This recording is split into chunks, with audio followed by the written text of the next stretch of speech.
This is a small group, so if you guys have questions, and you might not have questions, but if you do, it's open conversation. So I'm not gonna just sit here and talk to you guys the whole time unless you guys want me to. But that sounds like a horrible way to start your morning, to listen to me just come at you for a half hour. Um, so my name is Kristin Fomon. I am a CFP. I work with Krilogy. Our headquarters are right now in Creve Coeur. We're actually going to be moving here soon, closer to Ladue area. I'm not sure the actual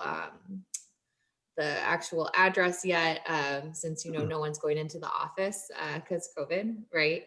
But really, what I want to talk to today is, and like I said, this is a more intimate group. We can be a little bit more, if you have other questions out there, but just talking about, a good strategies and really just doing a financial wellness checkup. I know a lot of us do health checkups, and we don't really look at our finances the same way.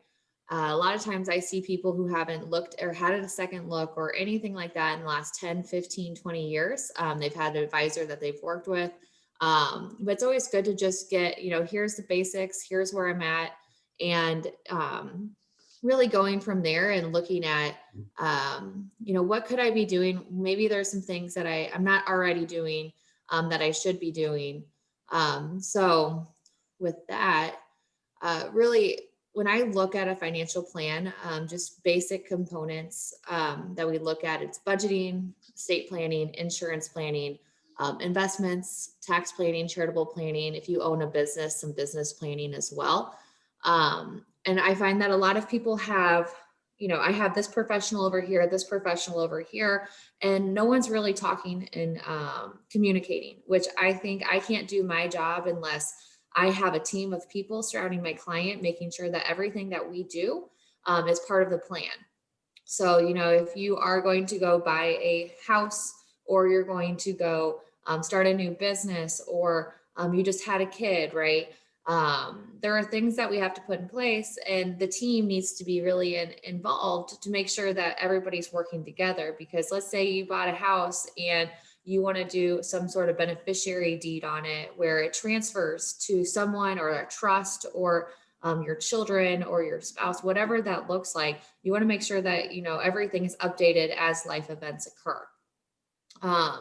So when we look at budgeting, we're looking at not only what your current lifestyle is, what your future lifestyle is, but then also retirement lifestyle. I don't know about you guys, but my retirement looks like a lot like me on a beach, with, people bringing me drinks, right? That would be perfect. Just ocean at me at all times. But if that's my goals, what am I doing today to make sure that I am saving enough? I'm budgeting, I'm looking at my budget, and kind of getting an idea of where I want to be and how I want to build that life after, work. What does that look like? And some people want to work their whole life. My goal is always to talk to people. It's how can you wake up and make that decision that you don't want to put your shoes on that day? And I think a lot of people don't really realize that, if you don't start planning for those things now and kind of visualizing what retirement looks like, it could be really detrimental to the long-term financial health of your investments and strategies. So right now, like at the beginning of the year, what I'll have people look at is, I'll look at, their estate planning. I don't know if everyone here has an estate plan, but if you do, when's the last time you got it checked?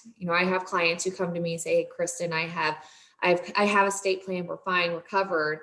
And I'll have them actually look through their, their trust or their wills, whatever it looks like. And I'll say, look, if you want this person in here still, great. If not, we need to make some changes.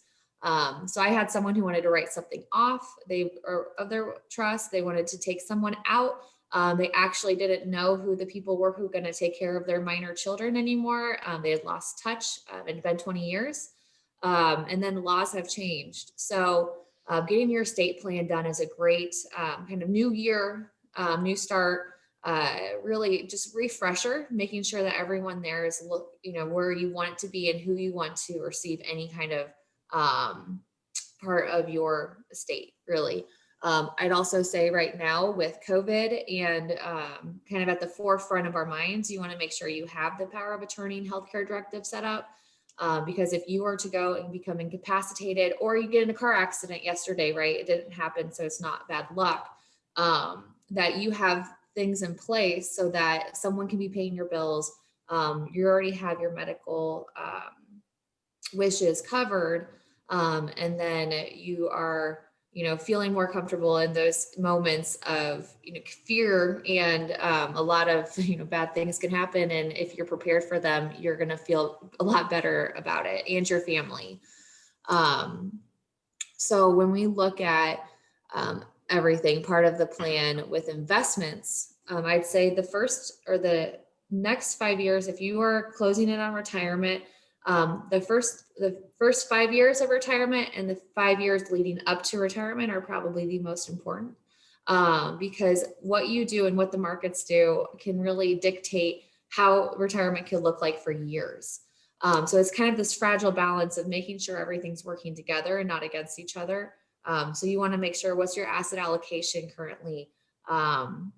What are you paying in investment fees? And that's not just to pay the advisor. That is, what are the internal costs of the investments that I hold? So every time you say you hold a Schwab ETF or mutual fund or something like that, there's going to be some sort of cost associated with just having that fund. So we see sometimes people paying upwards of 1% to 2% just on the funds alone, and that has nothing to do with advisory fees. So looking at the investment fees, looking at your advisory fees, how much are you paying? If you're paying, usually it's between 1% and 2%. It could be lower. It just depends on where you're at, what the fees are, but all of those, and looking at what are you paying for, what are they doing for you? These are all great things to just relook at, because you just don't know what you don't know, and asking those questions are really important. Because if you're paying 2% in fees just internally in your portfolio, and that means you're now losing 2% on gain, which that could be a lot, right? I mean, let's say you did 20% last year, because last year was such a weird year in 2020. But, we're looking at, if you did a year with only 7% return, well, you'd have 2% in fees. That's 5%. Now, are you hitting your goals? So it's a really good time to just relook at everything, what you're paying, how you're allocated, and then what your goals are for retirement and beyond, right? There's a lot more short-term goals of I'm going to move in 3 years or things like that you need to start planning for, and making sure that you are prepared for those moments, right? And having those discussions, because everything's a goal, right? We all hope that we, live to be very healthy as, elderly and things like that. But, my grandmother passed away in her sleep after a glass of wine. Maybe that's not how normal people, usually. That's how I want to go. Right? Right? I would love to do that. But, and I know that's not true. My great grandmothers, they were in the nursing home. One was in the nursing home for 7 years. And how did she pay for that? She literally had this amount of money every month. And we, like at Christmas time, she would have us, carefully unwrap our presents so she could reuse that wrapping paper, for next year. So it's just one of those things that you need to start thinking about longer term. And, there's things like long-term care out there. There's more options now than there were when my grandmother got long-term care insurance. She has kind of a use it or lose it policy. And she, it goes up exponentially every single year. But at this point, she is too old to get any other kind of insurance. So hopefully it doesn't get too expensive. She can afford it right now. But when we look at long-term care, there's, hybrids now. Now there's death benefits. If you don't use it, then at least someone gets, some sort of death benefit. So it's kind of an insurance hybrid. I find that a lot of people don't know what kind of insurances they have, which that's something that I think that, looking through a plan and figuring out, do you need this insurance? It's very expensive. What is it being used for? and just going through and really just looking at a very high level practical view of why do we have this? What are you using this for? Is it necessary? Because I find people are very underinsured or overinsured. And can I show my screen at all? Yes. Okay, give me a second. Um, so when I look at someone, and this is just when we're looking at the financial plan and we're looking at, okay, well, you guys can see just this screen, I'm assuming, right? Yes. I didn't put it on display. But basically, when you look at how much do you need, this is just a female 37. She's married with 2 young children, right? You want to look, do you want burial expenses? Do you have a mortgage? Are you wanting to pay for college, whether that's for your kids, grandkids, whatever that looks like? And you can replace income, right? So if you look at it from a very structural view of here's the things that I am doing and why. But here's also on the other side, here is the assets that I've accumulated over the years. And there would be some offset of that because at some point you want to be self-insured. But in this instance, she has no other insurance, besides some company paid, and she wants to make sure the kids are, we're never tapping into principal and that they have that 75,000 for, daycare costs, private school, just living expenses. Those are the kind of things we look at. So it's a very practical approach, which then gives you, maybe this is the top end of how much you need. So let's meet somewhere in the middle. So with that, I think I'm going to stop it right there because that was a lot. Do you guys have any questions or anything like that? I do, but go ahead, Dave, you go. Oh, go ahead. No, go ahead. I guess mine is more of trying to get to know you a little bit more, Kristin. Yeah. First of all, your presentation has been great.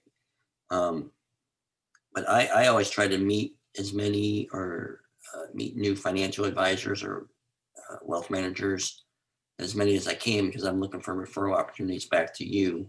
Mm-hmm. And I'd be happy to, I don't want to take up this time, but I'd be happy to do a one-on-one with you later. But yeah, I'd love that. Absolutely. Yeah. And I can tell you, so just high level, one of the reasons why I'm in the industry is my parents, my grandmother and my grandfather all got taken advantage of by financial advisors.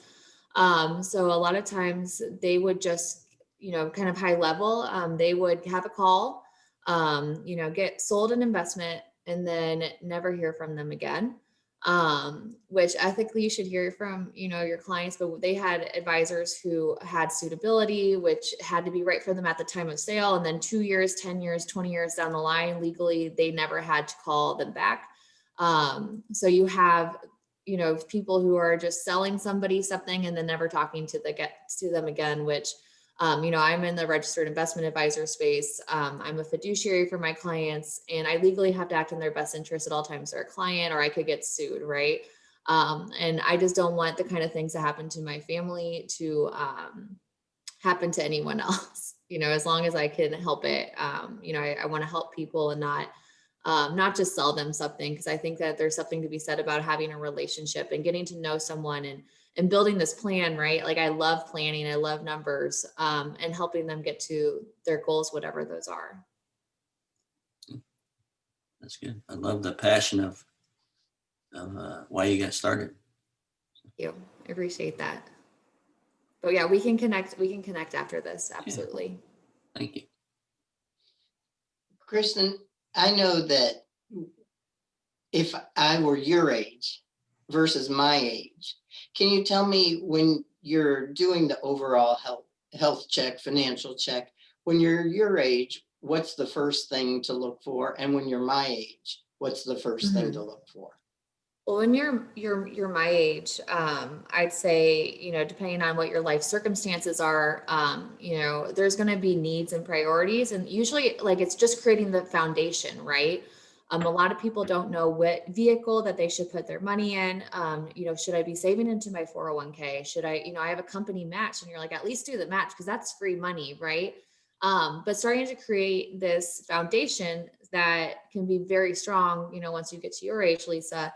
So that you're like, hey, I looked back and I did all of these things to set myself up for success in the future, right? And so, looking at if you just got married and you have, a minor child, just getting an estate plan, getting a basic will, because that's who's going to be named guardian. Because there's a lot of times people come in and they say, we don't actually like our, families, and we don't want them to take care of our children, right? Which is, a conversation we have actually more often than not. And like, okay, well, who are you going to name? Because if you don't name that person, the courts will. They're like, oh, I had no idea, right? Getting just some term life insurance in place, because you have these needs of, I have a child now and I have someone depending on me. So just looking at just the basics and trying to do it in the most cost-effective way, saving with the Roth IRA, depending on your income levels. And then really just looking at kind of continuously looking at the goals, right? Because life changes. And, let's say, Lisa, someone in your position, now we're looking at, okay, well, what have I already done? And what are some things that I need to do just to make some shifts in my plan? I'd say, start looking at the long-term care piece of things, because healthcare is very expensive right now. I don't know if you guys have anybody who's experienced long-term care. But I think the average right now in Missouri is like $6,000 a month for a facility. And that's not like a memory care, and that's not planning for 10 years of that even, probably, and I joke with people, there's some lifers, not right now since there's no cruise ships, but there's people who've been on cruise ship for 8 years, and that's their long-term care plan, because they have everything but major medical, right? They have someone who can clean their rooms, make them food, things like that. That is one long-term care plan. It's not one that I would necessarily recommend. But I'd say it's looking at retirement and the future of how the longevity of now my money has to work harder for me, because it's not necessarily coming in, at some point here in the future. I don't have as much time as I did, when I was in my 20s or 30s, right? So it's just now it's the shift of focus of how do I now keep this money that I've built and I've worked so hard to have, and make sure it's there for me in the future. Thank you. Kristin, you mentioned some changes, and I'm not sure if that was kind of trust level and will level, or whether there's also changes on site with the new administration and legislature as far as tax and estate and that kind of stuff.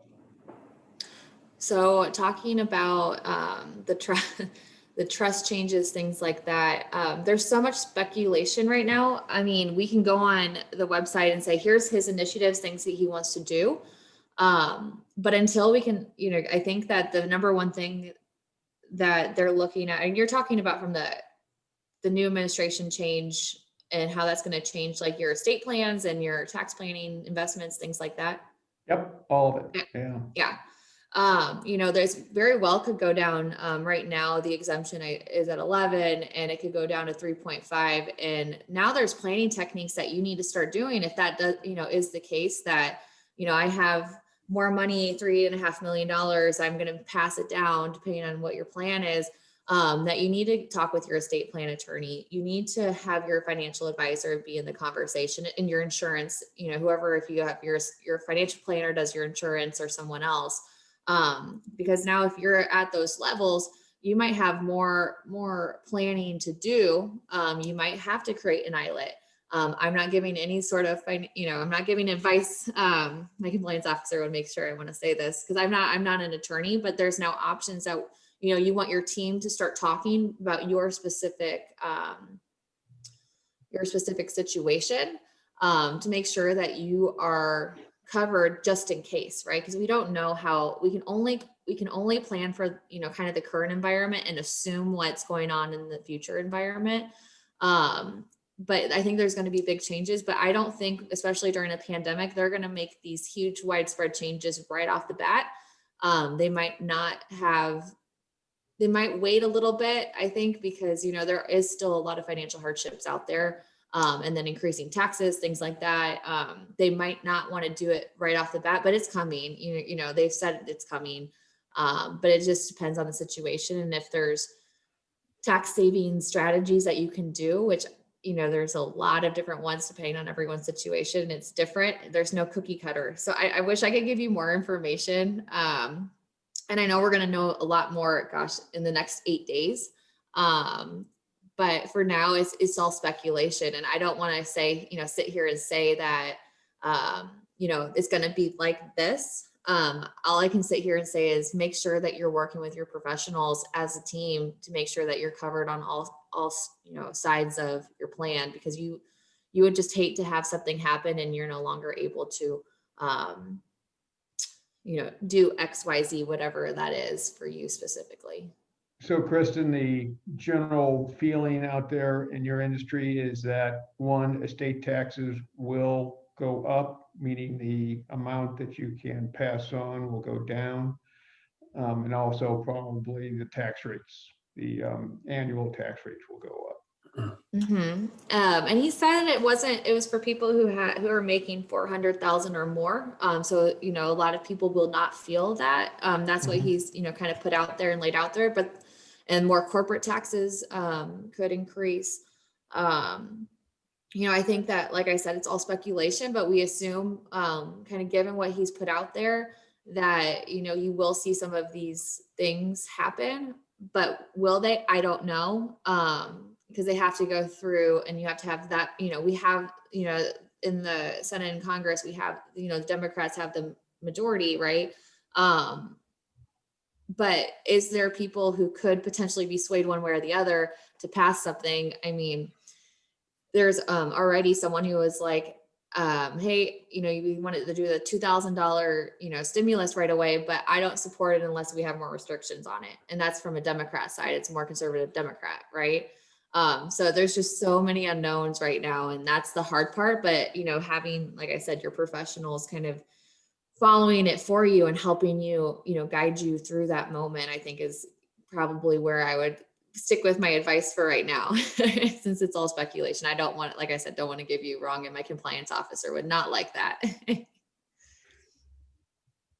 You want to talk about Bitcoin? Do you have a stomach for Bitcoin? That's my favorite. I'll get people who ask me, who are, more conservative investors, and they're like, why don't we invest in Bitcoin, or are we? And I'm like, no, I'd get a call every single day.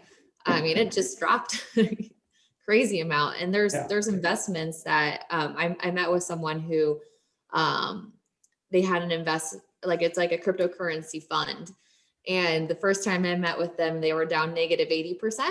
And then the next time they're up 120%. And I'm like, oh my gosh, if someone's came to me with these swings, I don't think that they could stomach it. That's not for everyone. Do you think that it is a way of the future though? I think there's a lot of unknowns. And I think that, when we look at the average investor, they have probably no idea what it is, how to get their money out, how to put money in. So I think there needs to be probably more regulation and more understanding from a standpoint, of, wealth. But I could see it going there, because I think that there's a lot of great benefits to it, and we can get into that conversation later. But I don't think there's enough knowledge and known, how, like before it was like someone was like, oh, I'm going to pay you in a Bitcoin for a pizza. Well, that was, a really bad mistake when you look at what Bitcoin's trading at, right? So I don't know. I don't know if it's what the future is. I think that there's definitely an opportunity for it, but more regulation needs to happen for sure. And keep it in a separate fund? Oh yeah, and it's not your whole net worth. Right. That would give me anxiety if someone came to me and said, Kristen, will you review my investments and it's all Bitcoin or like a cryptocurrency? It would not be. I feel like we need to get out. We need to diversify. Run. Right. Who sold you this? Did you do this, or is it someone else? We need to have a conversation. Do you, and I'm not asking for advice because I know that's not part of it. Do you have, probably can't say a favorite because then it sounds like I am, but do you have favorites that, and I'm not saying company name, but do you just get passionate about a specific industry or anything? From the investment side, or from just? Uh-huh. Yeah. Yeah, we'll say from the investment side. Not really. I think that there's a lot of different sides to a portfolio, and I think that you need to diversify because at any given time, one industry or one type of fund is going to be up, and then at any given time, it could be down, right? And having the diversification, it kind of mitigates that risk. And I think, like if you're looking for more risk and, you're going to get potentially more reward, but you're going to have more, downside.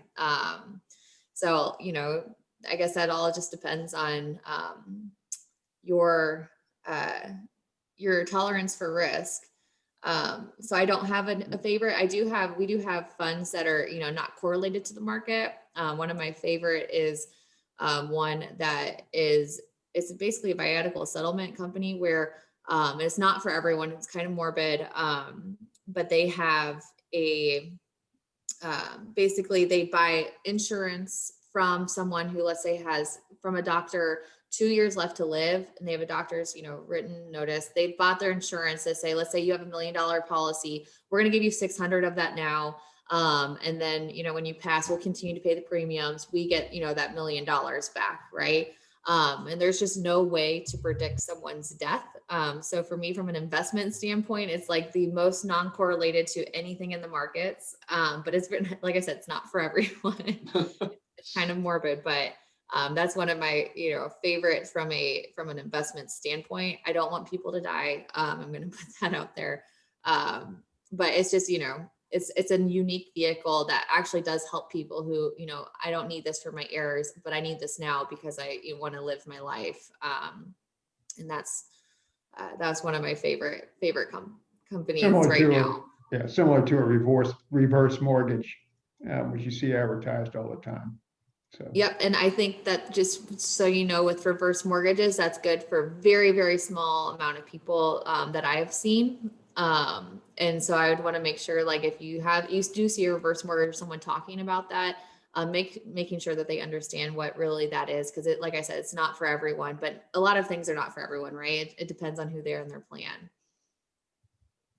Not that you're throwing it out there, but no, but it's similar. It's someone coming in and taking your house and its value and doing the actuarials on it and figuring, okay, and it's the same thing that long-term living facilities, basically they do a geographic location, and I forget what the thing is, but the first time I heard about it, I said, well, how morbid is that? But they actually take a look at the net assets in that geographic area and then take an age sampling and figure out, okay, how long does the person stay in a long-term facility and how many assets they have, and then they do a computation. Do they have enough assets for that length of term? And if they do, then they build a facility there.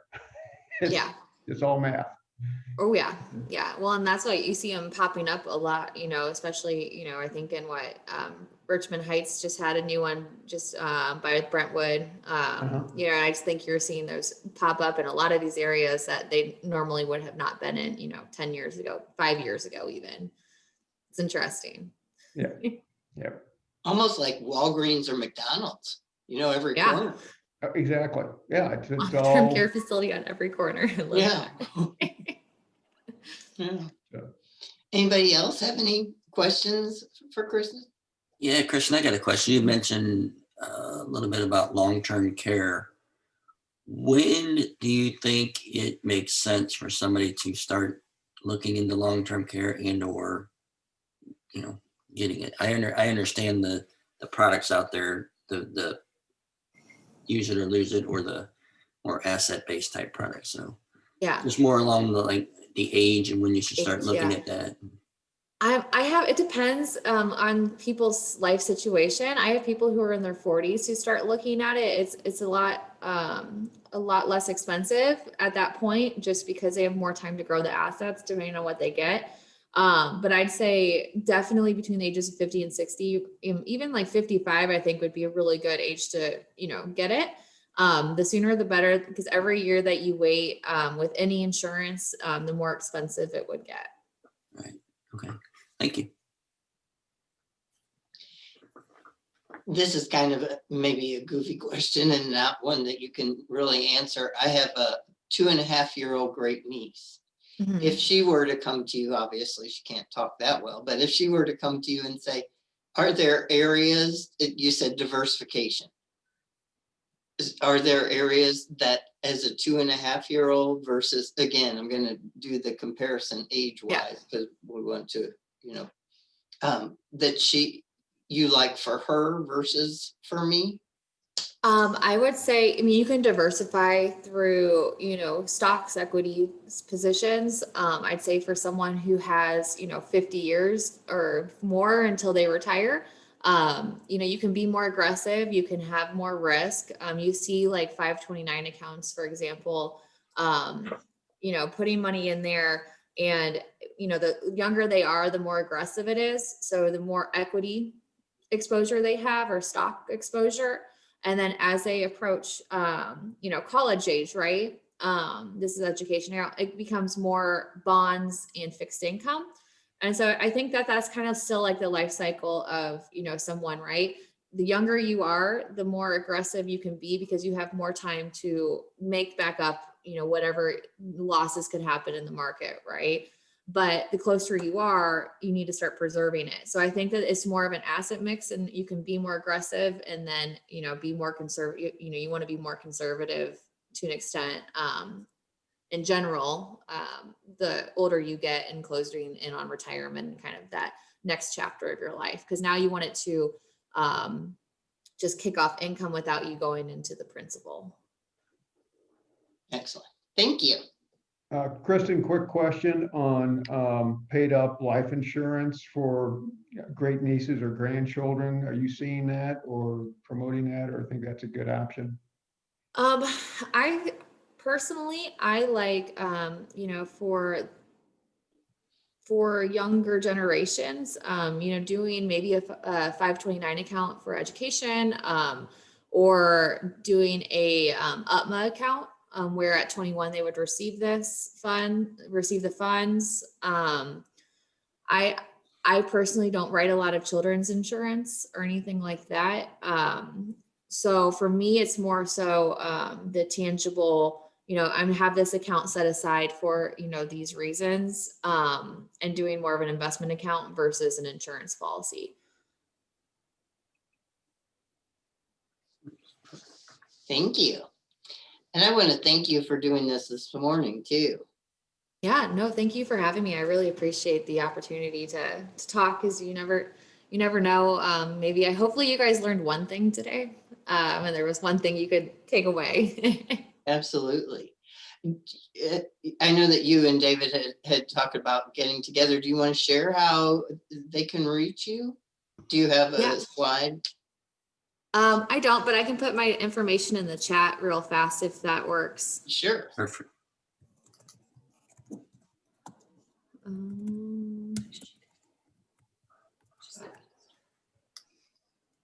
Perfect. But yeah, if you guys have any questions that are more specific, I'm happy to answer them offline, and or network with you.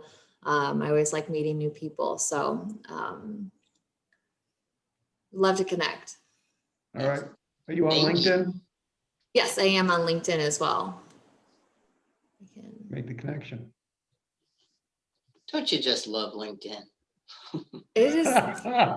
Love, hate. Yeah, exactly. Feel that way about Facebook too. Yeah. Exactly. Thank you so much. And thanks everybody for coming this morning. As always, will be recorded, or it is recorded. So it'll be up on YouTube if you want to listen again and share with others. Thanks for setting it up. Of course. Yeah, thank you so much. Thank Lisa, you. I appreciate it. Thank See you ya. all. Bye-bye. Yeah, be safe, all those things. Bye-bye.